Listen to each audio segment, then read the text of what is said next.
Hello student, পার্থস গ্রাম ক্লাসে তোমাদের স্বাগতম। আমি তোমাদের পার্থ স্যার। দেখো, আজকে আমরা যে ক্লাসটা করাবো সেটা হচ্ছে প্রশ্ন বিচিত্রা ক্লাস 10-এর ভলিউম 1, যেটা তোমরা দেখতে পাচ্ছ। মডেল কোশ্চেন পেপার 2 আমরা করব। পেজ নম্বর 99-এ রয়েছে। স্কুলের নাম হচ্ছে আলিপুর দুয়ারের একটা স্কুল, হাই স্কুল।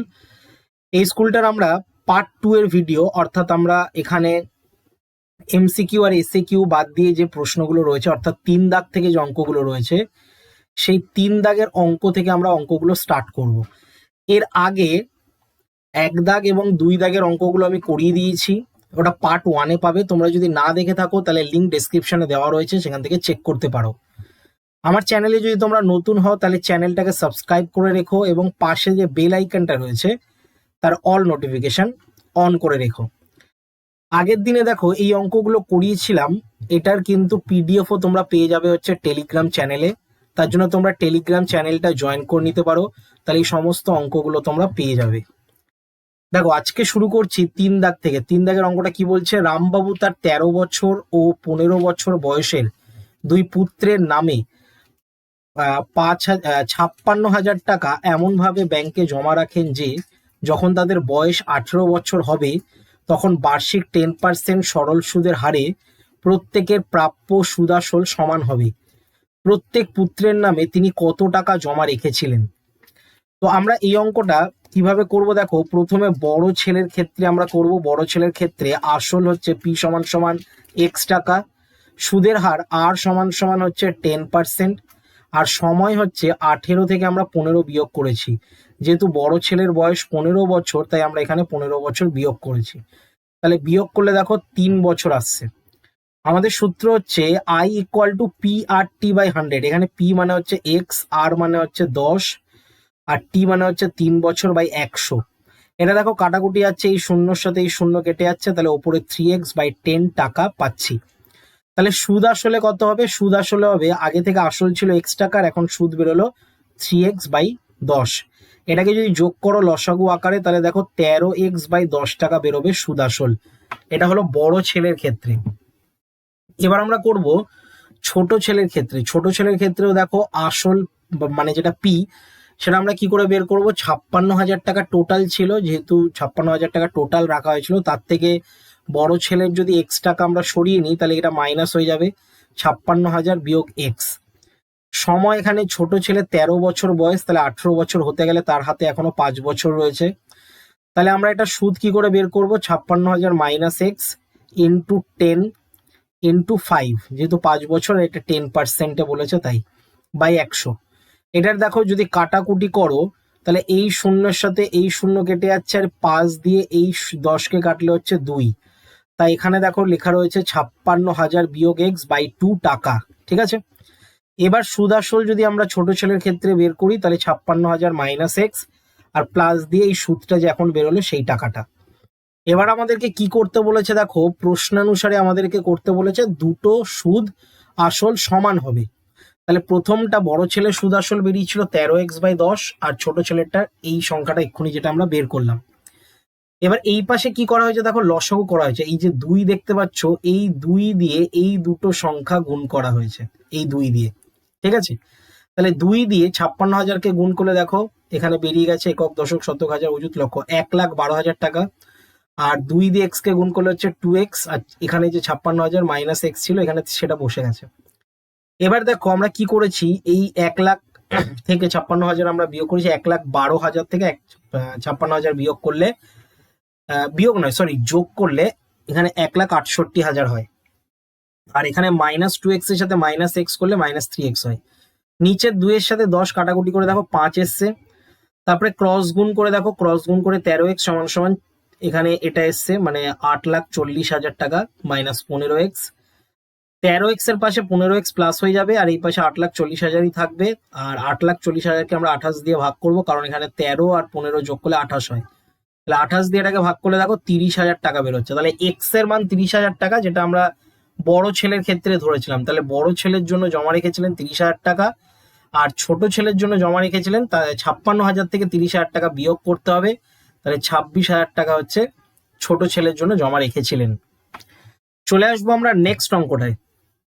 অথবা দিয়ে দেখো একটা অঙ্ক রয়েছে, বার্ষিক 10% হারে কিছু টাকার 3 বছরে সরল সুদ ও চক্রবৃদ্ধি সুদের অন্তর, অন্তর মানে হচ্ছে বিয়োগ ফল, ঠিক আছে, অন্তর মানে হচ্ছে বিয়োগ ফল, এখানে 930 টাকা বলে দিয়েছে।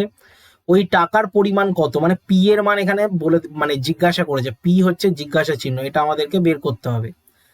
তো এখানে পি যদি জিজ্ঞাসা করে তাহলে পি আমরা এখানে ধরে নিলাম হচ্ছে দেখো এক্স টাকা, ধরি আসল পি সমান এক্স টাকা। এন বলে দিয়েছে 3 বছর, সুদের হার আর সমান সমান 10%। তাহলে 3 বছরে চক্রবৃদ্ধি সুদের সূত্র তোমরা জানো, সূত্র যদি না জানো তাহলে বলে দিচ্ছি, P into 1+r/100 to the power n minus P, এটা হচ্ছে চক্রবৃদ্ধি সুদের সূত্র, ঠিক আছে, এটা মেন সূত্র। এবার দেখো সব পি এর জায়গায় এক্স বসানো হয়েছে, আর এর জায়গায় 10% বসানো হয়েছে, মানে 10 বসানো হয়েছে।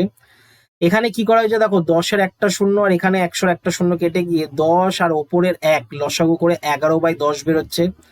11-র কিউব করলে দেখো এখানে 1331 বেরোচ্ছে, আর 10-এর কিউব করলে নিচে 1000 বেরোচ্ছে। আর এই একটা কোথায় থেকে আসলো বলো তো, যেহেতু এক্স কমন নেওয়া হয়েছিল, ঠিক আছে, এক্স এখানে কমন নেওয়া হয়েছে। এবার 1331 থেকে 1000 যদি লসাগু করে আমরা বিয়োগ করি তাহলে এখানে 331 আসছে, আর নিচে 1000 ছিল, 1000ই থাকবে, তাহলে এই টাকাটা আমরা পেলাম। তাহলে সরল সুদের পরিমাণের সূত্র তোমরা জানো, সূত্র হচ্ছে PRT/100, এটা হচ্ছে সরল সুদের সূত্র। তাহলে এখানেও তাই করা হয়েছে, পি এর মান এক্স টাকা, আর এর মান 3, আর টি এর মান হচ্ছে 10 বছর। সরি এখানে ভুল বললাম, এখানে 3 হচ্ছে 3 বছরের কথা বলা হয়েছে, 10 হচ্ছে আর এর মান, ঠিক আছে। মানে এখানে মেন সূত্রটা আমরা ফেলেছি হচ্ছে পিটিআর বলে, ঠিক আছে, পিটিআর এই সূত্রটা ফেলেছি। পিআরটি আর পিটিআর একই জিনিস, অসুবিধার কিছু নেই। এবার দেখো এটাকে যদি কাটাকুটি করো তাহলে শূন্যর সাথে শূন্য কেটে যাচ্ছে, তাহলে 3x/10 টাকা এখানে পড়ে থাকছে, এটা সরল সুদের ক্ষেত্রে। এবার প্রশ্নানুসারে আমাদেরকে কি বলেছে, যে তাদের অন্তরটা হচ্ছে 930 টাকা। অন্তর মানে হচ্ছে এই যে চক্রবৃদ্ধি সুদ থেকে আমরা যদি সরল সুদটা বিয়োগ করে দিই তাহলে 930 টাকা হয়। তাহলে 1000 আর 10-এর লসাগু করলে দেখো 1000 হয়। তারপরে ওপরে 10 দিয়ে যদি 331-কে গুণ করি, সরি গুণ কেন করবো, কারণ 1000-এর লসাগু 1000ই হচ্ছে, তাই ওপরে 331 এক্সট্রা বসে যাবে 331। আর এই যে 10, এটাকে যদি আমরা 1000 দিয়ে ভাগ করি তাহলে 100 হবে, তাই 3×100 300, এটা কিন্তু 100 দিয়ে গুণ হয়েছে, ঠিক আছে, এই 3x-কে 100 দিয়ে কিন্তু গুণ করতে হবে, তাই 300x হবে। আর এই পাশে হচ্ছে 930। এবার দেখো 930 আর এই 1000 এটার সাথে কিন্তু গুণ হয়ে যাবে, ঠিক আছে, তাহলে গুণ হয়ে দেখো 93 আর 4টে শূন্য বসবে। আর এই পাশে কিন্তু এই 331 থেকে যদি 300 বিয়োগ করো তাহলে দেখো এই পাশে 31 পড়ে থাকে, 31 দিয়ে এই পাশে যদি ভাগ করো তাহলে দেখো 30,000 অ্যান্সার আসছে এক্স এর মান। তাহলে ওই টাকার পরিমাণ কত ছিল, 30,000 টাকা, কারণ আমাদের এক্স এর মানটাই বের করতে বলেছিল, তাই আমরা বের করলাম 30,000 টাকা। চলে আসছি আমরা 4 দাগের অঙ্কটা। দেখো বলেছে সমাধান করতে হবে, মানে এক্স এর মান বের করতে হবে। আমরা কি করে এই অঙ্কটা করব দেখো, প্রথমে আমাদের এই অঙ্কটা লসাগু যাচ্ছে হচ্ছে এক্স স্কোয়ার, তাহলে এক্স স্কোয়ার আর এক্স এর লসাগু এক্স স্কোয়ার, তাহলে ওপরে কি থাকছে 2 মাইনাস এটা হয়ে যাবে 5x, আর এটা হয়ে যাবে 2x স্কোয়ার। কেন 2x স্কোয়ার হয়ে গেল, কারণ এর নিচে কিছু নেই, কিছু নেই মানে ডাইরেক্ট গুণ করে দেবো, 2 আর নিচের এক্স স্কোয়ার গুণ করে 2x স্কোয়ার হয়ে গেল, এই পাশে হচ্ছে 0। এবার দেখো আমরা কি করব, 2 লিখবো, তারপরে -5x লিখবো, প্লাস 2x স্কোয়ার লিখবো, আর সমান সমান কি লিখবো 0, কারণ এক্স স্কোয়ারের সাথে 0 গুণ করলে 0ই হয়। এবার এটাকে যদি আমরা সাজিয়ে নিই তাহলে কি হয়ে যাবে দেখো, 2x square -5x R +2 equal to হচ্ছে 0। এবার এটাকে আমরা কি করবো, মিডিল টার্ম ফর্মে করব। মিডিল টার্ম তোমরা জানো আশা করি, এখানে 2 দুগুণী 4 হচ্ছে, তাহলে 4x-কে 4 করবো, তাহলে মানে 4x - x আর প্লাস দিয়ে 2 ইকুয়াল টু 0। এর পরের লাইনে দেখো কমন যাচ্ছে 2x, তাহলে পড়ে থাকছে x - 2, আর এখানে 1 কমন যাচ্ছে, এখানেও পড়ে থাকছে x - 2 ইকুয়াল টু 0। এবার আমরা কি করব দেখো, x - 2টা এখানে লিখবো, আর এখানে আমরা কি লিখবো, 2x - 1 ইকুয়াল টু 0, এটা আমরা লিখবো। এবার আমাদেরকে যেটা করতে হয়, হয় এবং অথবা দিয়ে লিখতে হয়। তাহলে আমরা এখানে লিখবো হয় বলে, তাহলে হয় কি হচ্ছে দেখো, x - 2 = 0, তার মানে আমরা x এর মান পেয়ে গেলাম হচ্ছে 2। আর অথবা দিয়ে আরেকটা লিখতে হয়, অথবা দিয়ে সেটা হচ্ছে 2x - 1 ইকুয়াল টু 0, এবং এখানে আমরা করব হচ্ছে 2x সমান সমান 1, আর এক্স এর মান হচ্ছে 1/2। ঠিক আছে, হাফ বেরোবে, একটা মান 2 বেরোবে, একটা মান হাফ বেরোবে। ঠিক আছে, এইভাবে কিন্তু বের করতে হবে। এবার তোমাদেরকে বলে রাখি, এই অঙ্কগুলোর ডিটেলসে যদি করতে চাও, মানে এই যে চ্যাপ্টারটা একচল বিশিষ্ট দ্বিঘাত সমীকরণ, তার লিঙ্ক কিন্তু আমি ডেসক্রিপশনে অথবা এখানে আই বাটনে দেখতে পাবে, ক্লিক করলে পেয়ে যাবে। সেখানে তোমরা সমস্ত এই চ্যাপ্টারের যে অতগুলো অঙ্ক রয়েছে সেখানে ভালো করে আমি করিয়েছি লাইভ ক্লাসে, সেটা তোমরা দেখতে পারো। ঠিক আছে, লাইভ ক্লাসটা করিয়েছিলাম, সেটা রেকর্ডেড ভাবে রয়েছে, সেটা তোমরা দেখতে পারো। এর পরের অঙ্কটা কিন্তু খুবই ইম্পর্টেন্ট অঙ্ক, এটা ভেরি ভেরি ইম্পর্টেন্ট একটা অঙ্ক। এই অঙ্কটা আমরা কিভাবে করব দেখো, প্রথমে এই যে 2c-টা রয়েছে এটাকে আমরা ভেঙে দেবো, a/x - a plus b/x - b, আর এই 2c-টাকে ভেঙে দিলে c/x - c হবে, আর প্লাস c/আবার x - c হবে। এইভাবে কিন্তু ভেঙে দিতে হবে। এবার একটা c কে আমরা এই পাশে নিয়ে আসবো, এর পাশে, মানে x - a মাইনাস করে c নিয়ে আসবো এর পাশে একটা, আর একটা c থাকবে এই পাশে x - c, আর এই যে b এর যে রাশিটা ছিল সেটা b এর রাশিটা এখানে নিয়ে চলে আসবে x - b। এবার আমাদেরকে কি করতে হবে, লসাগু করতে হবে। তাহলে লসাগু আমরা দেখতে পাচ্ছি x - a R x - c এটা আসছে, ক্রস গুণ করলে দেখো ax - ac হচ্ছে, আর মাইনাস দিয়ে যদি c গুণ করি তাহলে cx প্লাস ac হচ্ছে। এই পাশেও তাই, এটা যদি আমরা লসাগু করি তাহলে x - c আর একটা হবে x - b। ঠিক আছে, এবার এটাকেও যদি আমরা গুণ করি তাহলে cx - cb বা bc। ঠিক আছে, এখানে cb ও লিখতে পারো বা bc ও লিখতে পারো, যেটা ইচ্ছে তোমাদের। তো আমি লিখলাম এখানে bc, আর মাইনাস দিয়ে আবার bx, আর মাইনাস হচ্ছে প্লাস bc। ঠিক আছে, এইভাবে কিন্তু গুণ করতে হবে।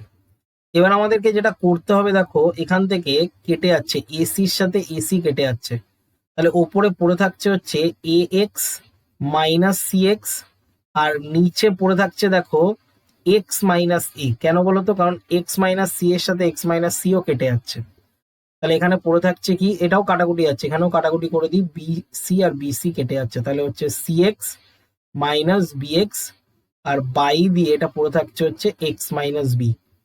ঠিক আছে, এইভাবে করতে হবে। এর পরের লাইন আমরা কি করব, এই পুরো রাশিটাকে এই পাশে নিয়ে চলে আসবো। তাহলে পুরো রাশিটাকে এই পাশে নিয়ে আসলে দেখো এটা x কমন যাচ্ছে, পড়ে থাকছে a - c, আর নিচে রয়েছে কি x - a, মাইনাস দিয়ে এখানেও x কমন যাচ্ছে, তাহলে আমরা লিখবো হচ্ছে c - b, আর এখানে নিচে পড়ে থাকছে হচ্ছে x - b ইকুয়াল টু 0। ঠিক আছে, এর পরের লাইন আমাদেরকে যেটা করতে হবে, দেখো দুটো থেকে x কমন যাচ্ছে, তাহলে দুটো থেকে যদি x কমন যায় তাহলে আমরা x কমন নিয়ে নিলাম।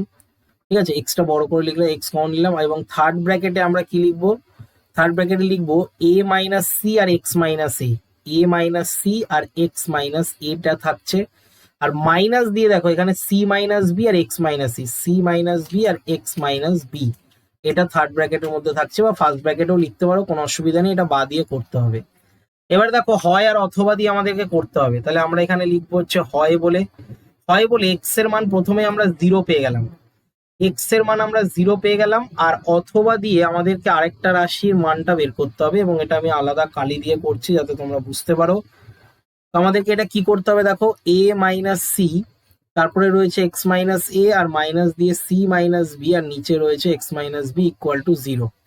ঠিক আছে, এটা আমাদেরকে লসাগু করতে হবে। লসাগু দেখো কিভাবে হচ্ছে, x - a আর এটা হচ্ছে x - b, তাহলে ওপরে হচ্ছে দেখো a - c এর সাথে x - b লসাগুতে যাচ্ছে, মানে ক্রস গুণ, আর এটা c - b এর সাথে এটা হচ্ছে x - a, এবং এটা ইকুয়াল টু 0। এবার দেখো নিচের পোর্শনটা তো 0-র কাছে চলে যাচ্ছে, তার মানে নিচের যে পোর্শনটা রয়েছে সেটা 0 হয়ে যাবে, তাহলে ওপরেরটা আমরা গুণ করলে হবে দেখো ax - ab - cx, আর মাইনাসে মাইনাসে প্লাস হচ্ছে cb। ঠিক আছে, cb,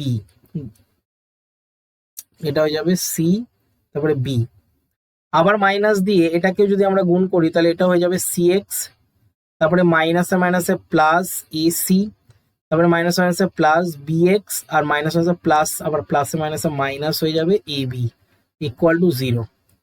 এবার আমরা কি করব দেখো, কাটাকুটি যাচ্ছে কিনা আগে দেখে নিই, না গেলে আমাদেরকে এক্স গুলোকে এক দিয়ে করতে হবে, ax হবে, তারপরে cx হবে, আচ্ছা cx দুবার আছে তাই এটা লিখতে হবে 2cx, আর তারপরে আছে বিএক্স, তাই আমরা লিখবো হচ্ছে বিএক্স। আর ওই পাশে চলে যাবে কি কি, এ বিটা দেখো 2ab হয়ে যাবে, দুবার এবি আছে তাই 2ab, সিবি রয়েছে একটা বা বিসি লিখতে পারো, আর তারপরে রয়েছে এসি।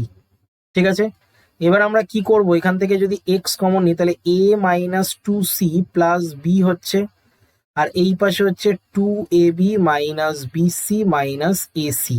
ঠিক আছে, 2ab minus BC minus AC. এবার এটাকে আমরা কি করব, এক্স এর মান আমরা যদি বের করি তাহলে 2ab minus BC minus AC, আর বাই দিয়ে আমাদেরকে লিখতে হবে, দাঁড়াও বাইটা ভুলে গেল, আমরা যদি বাই দিয়ে লিখি এটাকে তাহলে নিচে চলে আসবে হচ্ছে এ মাইনাস 2c আর প্লাস বি। ঠিক আছে, এই দুটো অ্যান্সার কিন্তু হবে। এইভাবে তোমাদের অঙ্কটা করতে হবে, এই অঙ্কটাও ডিটেলসে করে রাখা রয়েছে, ঠিক আছে, তোমরা ডেসক্রিপশনে দেখতে পারো। চলে আসছি আমরা 5 দাগের অঙ্কটা। দেখো 5 দাগের অঙ্কটা আমরা কিভাবে করব। 5 দাগের অঙ্কটা বলছে অমিতাদের আয়তাকার জমির ক্ষেত্রফল 2000 বর্গমিটার এবং পরিসীমা 180 মিটার। জমিটির দৈর্ঘ্য এবং প্রস্থ কত? তো আমরা দৈর্ঘ্য এখানে ধরে নিলাম হচ্ছে দেখো এক্স মিটার, আর প্রস্থ হচ্ছে ক্ষেত্রফলকে যদি দৈর্ঘ্য দিয়ে আমরা ভাগ করি তাহলে প্রস্থ পেয়ে যাব, তাই এখানে লেখা হয়েছে 2000 বাই এক্স মিটার। পরিসীমার সূত্র আমরা জানি 2 গুণ দৈর্ঘ্য যোগ প্রস্থ, তাহলে এখানে তাই করেছি 2 গুণ এক্স প্লাস 2000 বাই এক্স। এই 2 দিয়ে 180কে যদি ভাগ করি তাহলে দেখো 90 হয়, আর এই পাশে এটা লসাগু করলে X square plus 2000 by X হয়। এবার 90কে এক্স দিয়ে গুণ করলে 90x হয়, 90xটা যদি বাঁদিকে চলে আসে তাহলে মাইনাস 90x হবে। এটা মিডিল টার্ম করলে দেখো 50 আর 40 যোগ করা হয়েছে, ঠিক আছে, 50x আর 40x যোগ করেই 90x আসে। তারপরে মিডিল টার্মের জন্য আমরা কমন নিয়েছি, এবং কমন নেওয়ার পর দেখো দুটো ব্র্যাকেটে আসছে x minus 50 x minus 40 equal to 0, তাহলে হয় বলে আমরা লিখতে পারি একটা, হয় বলে হবে x মাইনাস 50 ইকুয়াল টু 0 মানে x এর মান 50, আর অথবা দিয়ে আমরা লিখতে পারি x মাইনাস 40 ইকুয়াল টু 0 মানে x এর মান 40। তাহলে দৈর্ঘ্য 50 মিটার হলে প্রস্থ হবে কত, 40 মিটার। ঠিক আছে, তো এটা করবে। এখানে কিন্তু দুটোই ধরা যায়, কিন্তু যেহেতু দৈর্ঘ্য বড় হয় সবসময়, মানে বেশিরভাগ ক্ষেত্রে দৈর্ঘ্য বড় হয়, তাই দৈর্ঘ্য কিন্তু আমরা 50 মিটার ধরেছি। তোমরা যদি দৈর্ঘ্য 40 মিটারও ধরো তাতেও কিন্তু কোনো সমস্যা নেই। ঠিক আছে, এইভাবে কিন্তু অঙ্কটা করতে হবে। অথবা দিয়ে দেখো অঙ্কটা কি বলছে, দুটি সংখ্যার একটি সংখ্যা অপরটির চেয়ে 3 ছোট এবং সংখ্যা দুটির গুণফল 70, সংখ্যা দুটি কি কি? তাহলে একটা সংখ্যা আমরা ধরে নিয়েছি দেখো এক্স, আর অপর সংখ্যাটা হবে এক্স মাইনাস 3। প্রশ্নানুসারে এক্স ইন্টু এক্স মাইনাস 3 এটা করলে 70 বলে দিয়েছে, তার মানে এক্স স্কোয়ার মাইনাস 3x, আর 70টা যদি বাদিকে নিয়ে আসি তাহলে মাইনাস 70 হয়ে যাচ্ছে। যদি আমরা মিডিল টার্ম করি তাহলে দেখো 70কে ভাঙলে 10, 7 10 70 হয়, তাই আমরা 10 থেকে 7 বিয়োগ করে দিয়েছি। 10 থেকে 7 বিয়োগ করে তারপরে এখানে কমন নেওয়া হয়েছে, কমন নিয়ে আমরা দুটো ব্র্যাকেটে নিয়ে এসেছি, তাহলে এক্স এর মান একটা বেরোচ্ছে দেখো 10, আর একটা এক্স এর মান বেরোচ্ছে -7। এখানে তাহলে আমরা -7টা নেবো না, এটা কিন্তু গ্রহণযোগ্য নয়, এই সংখ্যাটা কিন্তু গ্রহণযোগ্য নয়। ঠিক আছে, কারণ এখানে সবই ধনাত্মক সংখ্যা নিতে হবে, তাই একটি সংখ্যা আমরা পেয়ে গেলাম হচ্ছে 10, আর অপর যে সংখ্যাটা রয়েছে সেটা আমরা 10 থেকে 3 বিয়োগ করব, কারণ অপর সংখ্যাটা দেখো 3 বিয়োগ রয়েছে, তাই 3 বিয়োগ করে 7 অ্যান্সার এসছে। এইভাবে কিন্তু অঙ্কটা তোমাদেরকে করতে হবে। চলে আসছি আমরা 6 দাগের অঙ্কটায়। দেখো এ বি সি ডি ক্রমিক সমানুপাতি হলে দেখাও যে এই যে রাশিটা রয়েছে এটা কি হবে, সমান হবে। তাহলে প্রথমে আমাদেরকে যেটা করতে হবে, এটাকে আমাকে আগে ধরে নিতে হবে, মানে ক্রমিক সমানুপাতি মানে হচ্ছে এ বাই বি সমান সমান বি বাই সি সমান সমান সি বাই ডি, এবং এটাকে আমাদেরকে কি ধরতে হবে, কে ধরে নিতে হবে। তাহলে ধরি বলে লিখে দিলাম। ঠিক আছে, এটা অনুপাত সমানুপাতের চ্যাপ্টার। তাহলে এখান থেকে আমরা কি করব, এ এর মান বেরোবে হচ্ছে দেখো বি কে, বি এর মান বেরোবে হচ্ছে সি কে, আর সি এর মান বেরোবে হচ্ছে ডি কে। এবার সি এর জায়গায় যদি সি এর মান বসিয়ে দাও তাহলে এখানে হয়ে যাবে দেখো ডি কে স্কোয়ার, আর এর এর এর মানটা বেরোবে বি এর জায়গায় যদি বসিয়ে দাও বি এর মানটা, তাহলে ডি কে কিউব হয়ে যাবে। ঠিক আছে, এবার তিনটের মান যখন বেরিয়ে গেল তখন আমরা কি করতে পারি, লেফট হ্যান্ড সাইড দিয়ে অঙ্কটা আমরা টুকতে পারি। তাহলে আমরা লিখবো হচ্ছে left hand side. Left hand সাইডে অঙ্কটা কি দিয়েছে দেখো, A square minus B square, আর গুণ চিহ্ন দিয়ে C square minus D square. তাহলে এটাকে যদি আমরা সমাধান করি তাহলে এর মান তো আমরা জানি ডি কে কিউব, তার মানে স্কোয়ারে করলে ডি স্কোয়ার হবে আর কে টু দি পাওয়ার 6 হবে। কারণ কিউবের স্কোয়ার যদি গুণ করে দিই তাহলে 3×2 = 6 হয়। বি মানে এখানে হচ্ছে ডি কে স্কোয়ার, তাই ডি স্কোয়ার আর k⁴ হবে, এটা একটা ব্র্যাকেটে হবে। আবার সি এর মান হচ্ছে ডি স্কোয়ার কে স্কোয়ার হবে, আর শুধু ডি এর মান কিছু দেওয়া নেই, তাই ডি স্কোয়ারের জায়গায় ডি স্কোয়ার লিখলাম। ঠিক আছে, এবার দেখো এখান থেকে কমন যাচ্ছে ডি স্কোয়ার আর k⁴ কমন যাচ্ছে, তাহলে k⁴ কমন নিলে কে স্কোয়ার পড়ে থাকবে আর -1 পড়ে থাকছে। ঠিক আছে, যেহেতু কমন নিয়ে নিয়েছি এখান থেকে পুরো সংখ্যাটা, তাই এখানে 1 পড়ে থাকছে। আর এখান থেকে ভালো করে লক্ষ্য করে দেখো ডি স্কোয়ার কমন যাচ্ছে, তাহলে কে স্কোয়ার -1 এটাতেও পড়ে থাকছে। তাহলে আমরা বলতে পারি d⁴ আর k⁴ আর ব্র্যাকেটের মধ্যে পড়ে থাকছে কে স্কোয়ার -1 তার হোল স্কোয়ার, এটা পড়ে থাকছে।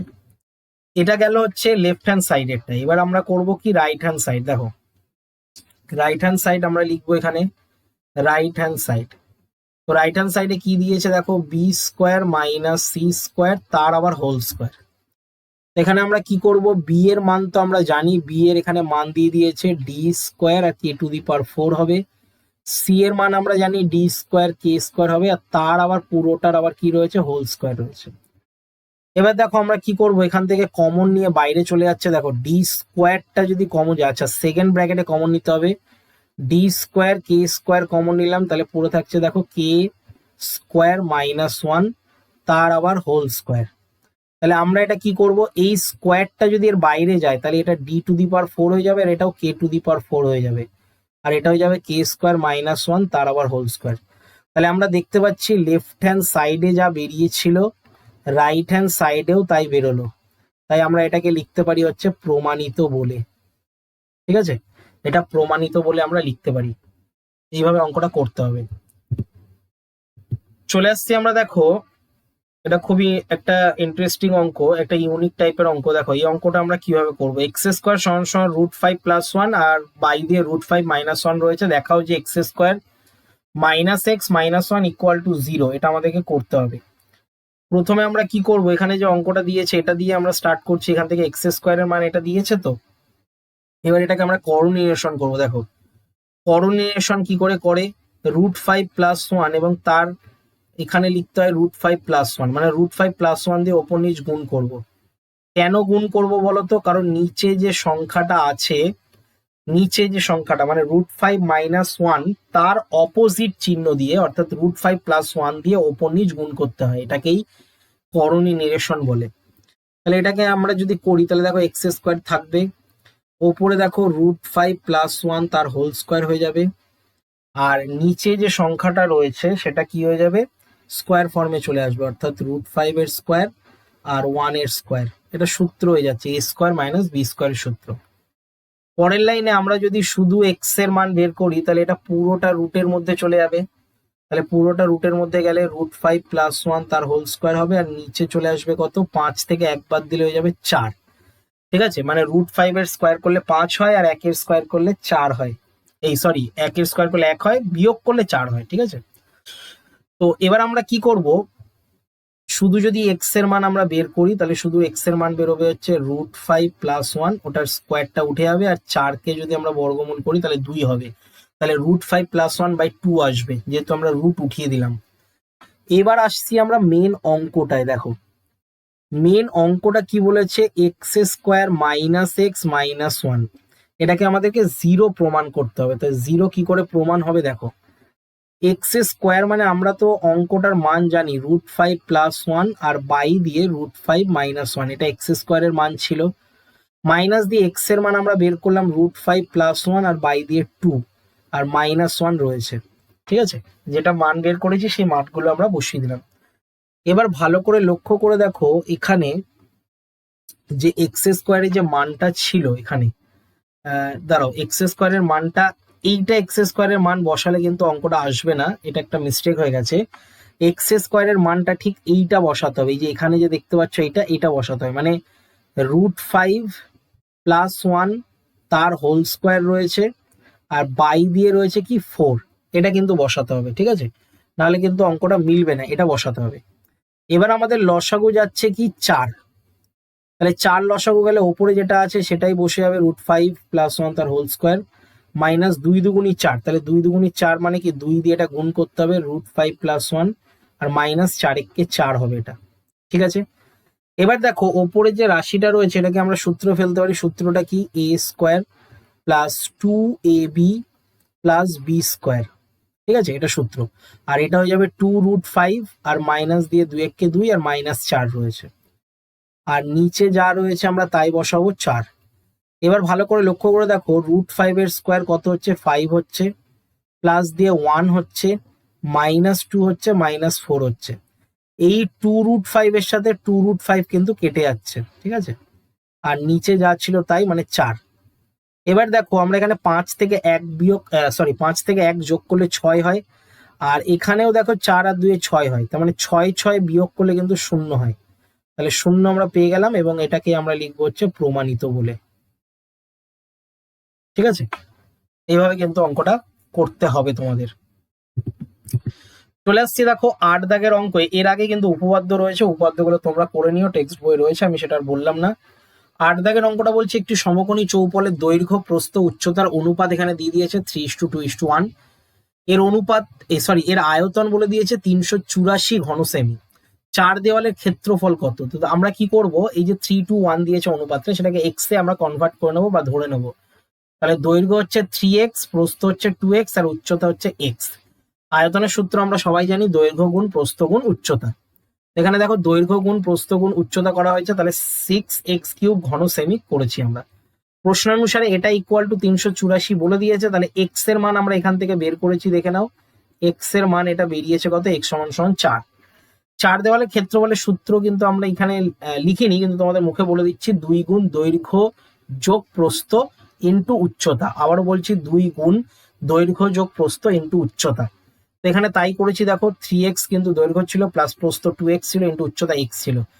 এবার দেখো 3x 3x মানে হচ্ছে, আমরা এখানে দেখতে পাচ্ছি 3x আর 2x 5x হয়, তো এখানে 5 লিখেছি, আর x এর মান তো আমরা 4 বের করেছি, তাই 5 গুণ 4 করেছি। এই লাইনটা কিন্তু বুঝবে, নাহলে আবার অনেকে কমেন্টে লিখবে যে এই জায়গাটা কি হলো। দেখো আবারও বোঝাচ্ছি, 3x প্লাস 2x এটা কিন্তু 5x হয়, ঠিক আছে, 5x। তার জন্য 5 লিখেছি, আর x এর মান 4, তাই এখানে 4 বসিয়েছি। 4 পাচ্ছে 20, 20 আর 4 দুগুণি 8, ঠিক আছে। 8 20 হচ্ছে আমরা জানি 160, ঠিক আছে।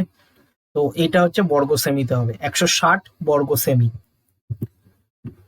চলে আসছি আমরা নেক্সট অঙ্কটায়। দেখো এখানে কিন্তু নাম্বারিং ভুল আছে, ঠিক আছে, এটা অথবা দিয়ে হবে, এই নাম্বারিংটা দেখবে না। কেন বলো তো নাম্বারিং ভুল আছে? কারণ এটা আগের মডেলেও ছিল, সেই মডেলটার থেকে এখানে তুলে দিয়েছি আমি, ঠিক আছে। কারণ প্রত্যেকটা মডেলে একই অঙ্ক থাকলে সময় নষ্ট হবে, ঠিক আছে। তাই আমি আগের যেহেতু মডেলে ছিল সেটাই তুলে দিয়েছি, তোমাদের জাস্ট বুঝিয়ে দিচ্ছি। দেখো, ঘনাকৃতি একটি সম্পূর্ণ জলপূর্ণ চৌবাচ্চা থেকে সমান মাপের 64টি বালতি জল তুলে নিলে চৌবাচ্চাটির 1/3 অংশ জলপূর্ণ থাকে। চৌবাচ্চার একটি ধারের দৈর্ঘ্য বলে দিয়েছে 1.2 মিটার হলে প্রতিটি বালতিতে কত লিটার জল ধরে? তো একটি ধারের দৈর্ঘ্য যদি বলে দেয়, তাহলে চৌবাচ্চার আয়তন আমরা বের করতে পারবো। 1.2 এর কিউব করতে হবে, যেহেতু আমরা জানি বাহুর কিউব হয়। তাহলে এখানে অ্যান্সার আসবে 1.728 ঘন মিটার। কিন্তু আমাদের ডেসিমিটারে অঙ্ক করতে হবে। মাথায় রাখবে, ঘনমিটার থেকে ডেসিমিটার করতে গেলে 1000 দিয়ে গুণ করতে হয়, ঠিক আছে, 1000 দিয়ে গুণ করতে হয়, তাই এটা আমরা গুণ করেছি 1728 ঘন ডেসিমি। এবার যেহেতু 1/3 অংশ তুলে নিয়েছে, তাহলে পড়ে থাকবে কত? 1 বিয়োগ 1/3, অর্থাৎ 2/3 অংশ এটা পড়ে থাকবে। এবং এই 2/3 অংশটাই তো হচ্ছে মেন জলের, মানে এই 1728 জলের ঘন ডেসিমিটার বেরিয়ে যাবে, মানে 64 বালতি যে জল তুলেছি।